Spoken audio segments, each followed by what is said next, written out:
Sveiki visi, aš Marius Jansonas, Finansų ir kreditų valdymo asociacijos prezidentas.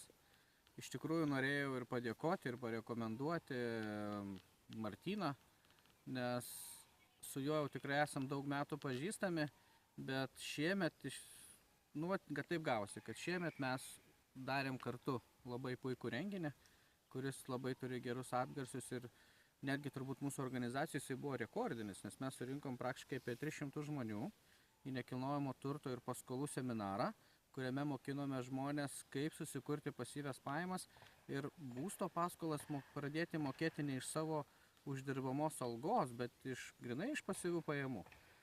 Tai Martynas tikrai sužavėjo savo profesionalumu, nes mes ką bedarytumėm, turbūt jau mes esam 5 metai ir darydavom tos vakarinius ir savaitgalinius seminarus, bet aš visada sakau, kad čia yra profesionalai. Visada ir jums rekomenduoju, nepagailėkit laiko pinigų profesionalams, nes kažkas tokio įvyksta neįtikėtino, kai ranką prideda profesionalas, atrodo darėm kažką panašaus ir tos internetinius puslapius kūrėm viską, bet atėjo į mūsų komandą profesionalas ir padarė kažką tokio, ko mes turbūt, nežinau, galbūt dar per 5 metus nebūtumėm padarę.